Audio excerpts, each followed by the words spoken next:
우리가 하나님을 찬송할 때에 단순히 찬송한다 보다 여기 오늘 본문 1절에도 말하지만 손바닥을 치고 즐거운 소리로 수금을 켜고 이런 표현들을 하잖아요. 하나님을 찬송할 때 그 찬송은 최선을 다하는 찬송. 그러니까 하나님께 큰 영광을 돌리는 찬송을, 최선의 찬송을 드림을 말씀하고 있는 겁니다. 그래서 우리가 찬양할 때 보면 박수도 치고 찬송한다든지 손을 들고 찬송을 한다든지 이런 우리들도 찬송한다면 그런 표현을 하지 않습니까? 그것은 하나님을 향한 우리의 어떤 진정성, 마음 깊은 곳에서부터 우러나는, 그리고 기쁘고 즐거운 이런 표현을 말하는 거니까 하나의 하나님 앞에 드리는 찬양의 표현이다라고 말하는 겁니다. 이렇게 하나님 앞에 최선을 다해서 찬양해야 되는 이유가 무엇일까? 2절은 말하기를 지존하신 여호와는 이라고 말하고 있습니다. 이 지존하시다라고 하는 것은 뭐냐면 지극히 높으신 이런 의미를 갖고 있어요. 지극히 높으시다. 그러니까 여기서 말하는 지극히 높으시다라고 하는 의미 속에는 뭐가 있어요? 하나님의 어떤 위엄, 하나님의 권위, 주권, 이 모든 것들이 다 함축되어 있는 거죠. 모든 것을 다스리시고 통치하시는 하나님.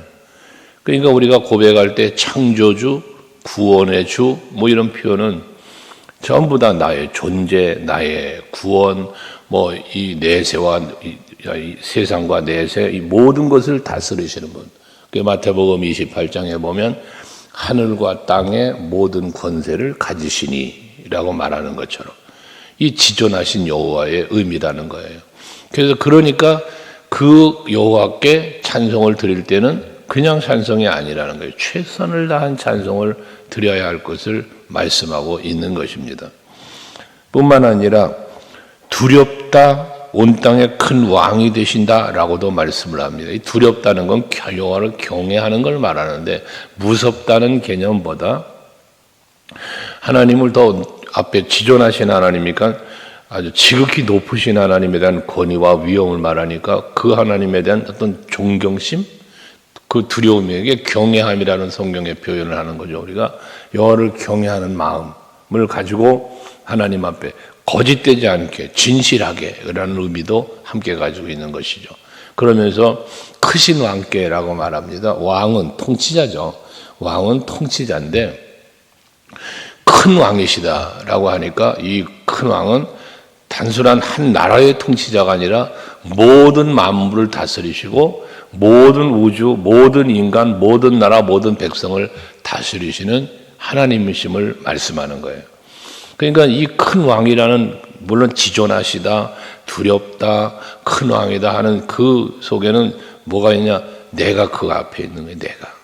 이게 중요한 거예요. 늘 여러분에게 말씀드리지만 우리는 하나님 앞에서라는 신앙의 의식과 영성, 그리고 삶을 살아야 된다 그랬잖아요.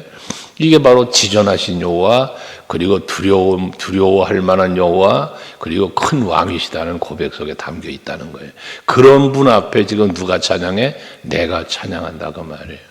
그러니까 우리가 예배를 드려도, 찬양을 해도, 말씀을 받을 때도 항상 이 2절에 여호와에 대한, 하나님에 대한 우리의 어떤 영적 의식을 가지고 하나님 앞에 설 수 있는 우리들이 되어야 된다는 것입니다. 그러면서 3절에 보면 여호와께서 만민을 우리에게, 나라들을 우리 발 아래 복종하게 하시며 라고 합니다. 여기 우리에게 발 아래 복종하게 하셨다라고 하는 것은 승리를 주시는 거죠. 다스릴 수 있게 해주신다는 것을 말합니다. 태초에 하나님이 천지를 창조하실 때에 마지막으로 인간 아담을 만드신 후에 이 모든 것들을 다스리고 정복해라 라는 말씀을 주시죠. 이게 우리 인간에게 주신 다스림의 권세지 않습니까? 그런데 사단의 도구된 뱀에게 인간이 지배를 당하고 말았죠. 죄의 지배를 당한 것이에요. 이렇게 되어지자 후에 예수 그리스도께서 오셔서 십자가를 지심으로 그 십자가로 우리의 죄를 다 사해 주시고 구원이라고 하는, 하나님의 자녀가 되는 뭘 줬어요? 권세를 또 주셔요. 권세가 곧 뭐라? 다스리는 거예요. 그러니까 하나님은 이처럼 우리는 흙으로 지음받은 존재잖아요. 피조물이란 말이에요. 근데 이런 피조물된 우리에게 예수의 십자가가 없었다라면 우리는 구원받을 수 없잖아. 죄사함 받을 수 없잖아요. 그런 우리를 그렇게 용서하시며 구원해 주시고 택하신 우리에게 주신 권세가 있다는 거예요. 그게 다스림의 권세예요. 그게 복종하게 하시고 발 아래 두셨다라고 말씀하고 있는 것입니다. 뿐만 아니라 결과적으로 이건 이제 승리를 말하는 건데 이기게 하시는 하나님, 어제 아침에도 늘 말했잖아요. 그러니까 우리에게 이김을 주시는 하나님께 감사하며 박수치며 하나님께 여호와를 경외하며 찬송해야 될 이유들에 대한 설명이야 이게. 왜 우리가 하나님을 찬송해야 되는가에 대한 이렇게 연속되는 설명인데, 지존하신 여호와를 찬양해야 되고 또 우리에게 권세를 이김을 승리를 주신 하나님께 감사해야 됨을 말한단 말이에요. 그러면서 4절에를 보면 우리를 위하여 기업을 택하시나니 곧 사랑하신 야곱의 영화로다라고 말씀하고 있습니다. 우리가 하나님의 기업으로 택함을 입어서요. 이 기업은 무슨 영원한 기업이에요. 그래서 우리는 그렇게 택함을 입었다는 거거든요. 내가 너를 지명하여 불렀나니 너는 내 것이다 라고 말씀하잖아요. 우리가 하나님께 지음받으니까 우리 하나님의 은혜라는 찬양의 가사에도 그러지만 나를 지으시니가 하나님, 나를 부르시니가 하나님, 나를 보내시는 이도 하나님. 이 하나님의 주권 속에 우리는 지음받았고 부르시면 택함 받은 거예요. 구원받은 거예요. 그 다음에 보냄받는다는 건 사명이에요. 사명. 그러니까 우리에게 이와 같은 은혜를 하나님은 베풀어 주셨다는 거잖아요. 이렇게 택하신 은혜가 있는데 많은 사람들 중에 특별히 나를 택하신 거예요. 그래서 여러분에게 간혹 그런 말 하잖아. 예수께서 높은 보좌를 버리고 이 땅에 오심은 누구를 위함이냐? 그게 나를 위함이다. 내가 항상 주인공 돼야 된다는 거잖아요. 십자가에 달려 죽으신 것도 누구의 죄를 위함이냐? 나의 죄를 위함이다라는 거예요. 그래야 우리가 받은 은혜가 커져요. 내가 받은 사랑이 커요. 가치가 있다 그 말이에요. 가치가. 그러니까 하나님의 자녀가 됐다라고 할 때 내가 하나님의 자녀가 된 거예요. 그 은혜, 십자가 은혜와 그 사랑을 힘입고, 그러니까 그 은혜가 내게 더 커지고 소중해지는 만큼 나는 어떻게 돼? 하나님께 최선을 다하는 감사와 찬송과 영광을 돌릴 수 있게 되는 거지 않습니까?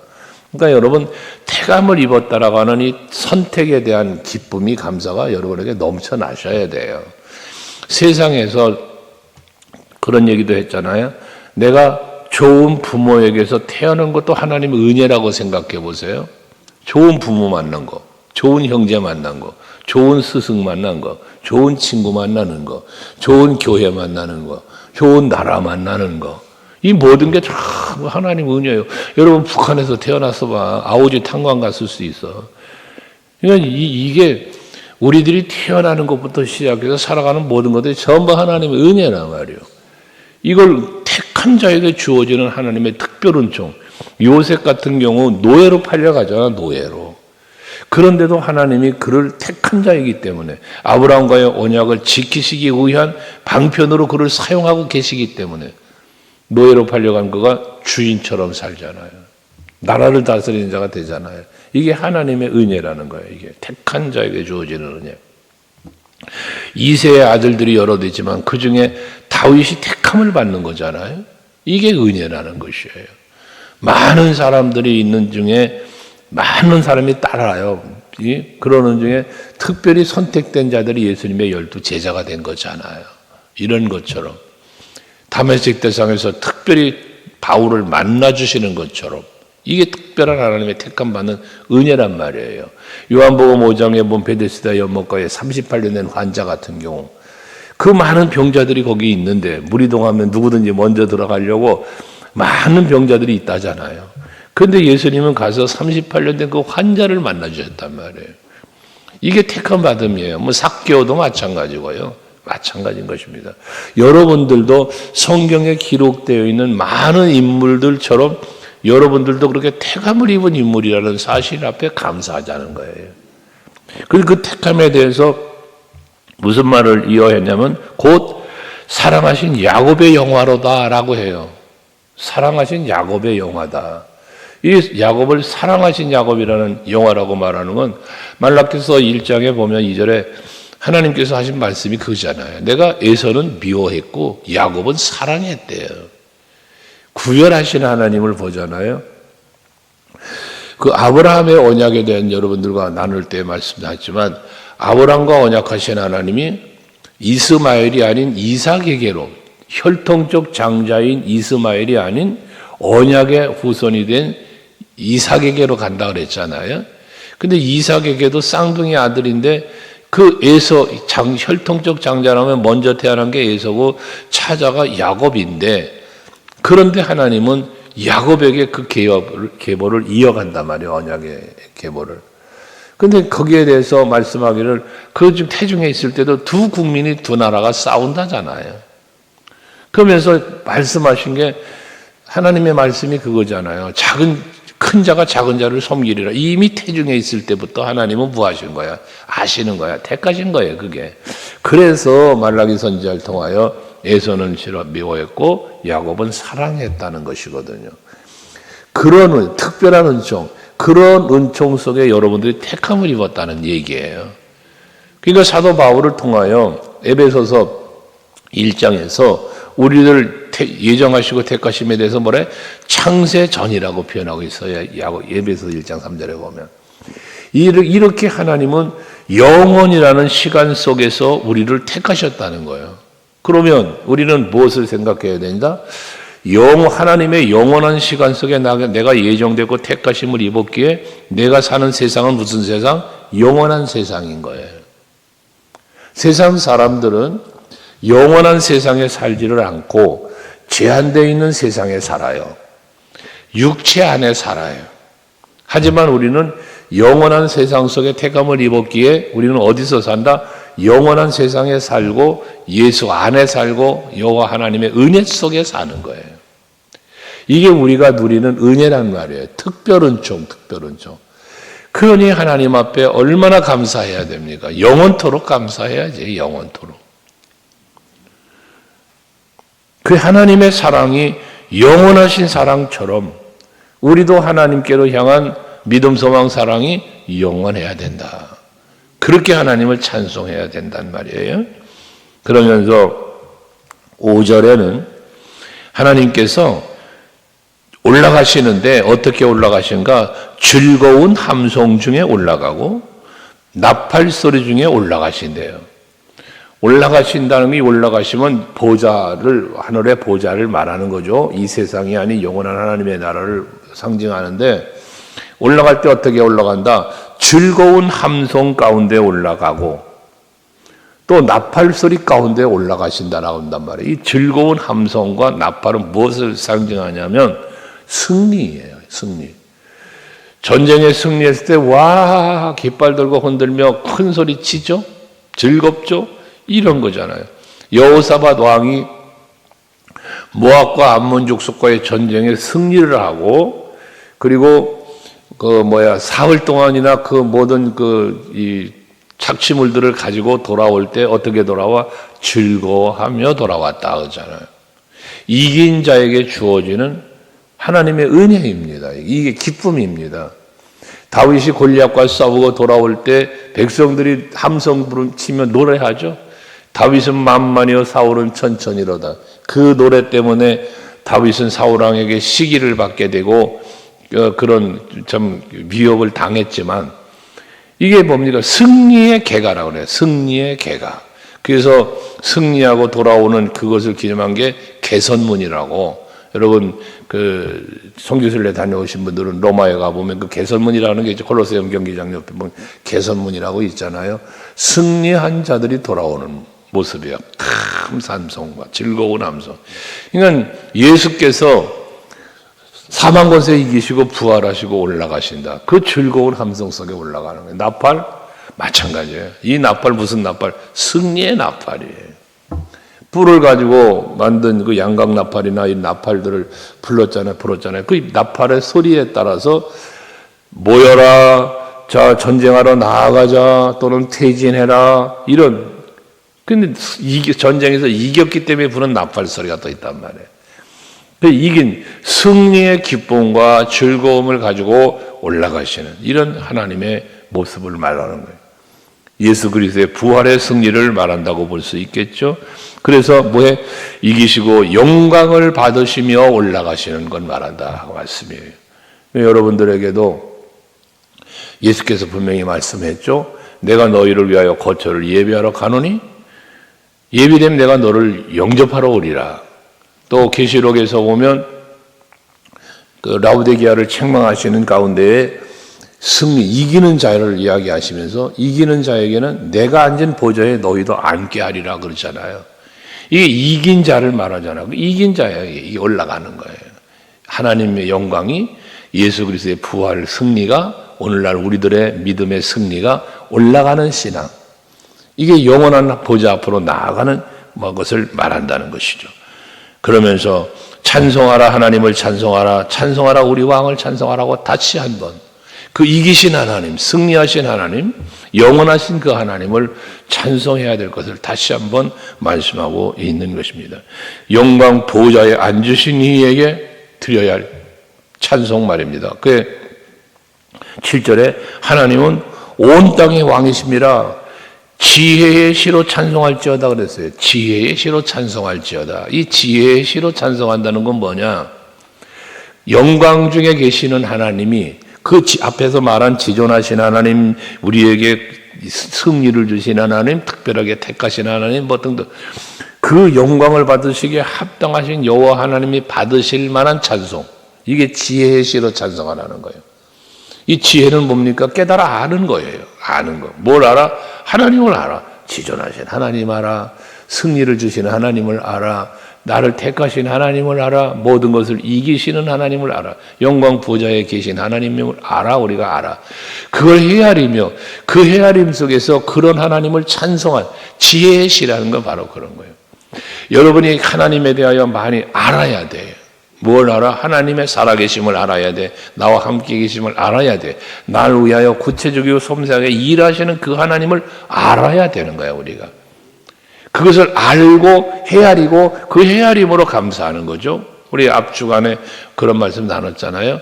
우리가 은혜를 헤아려야 된다고. 기억하고 헤아려야 된다고. 그래야 감사가 있다고.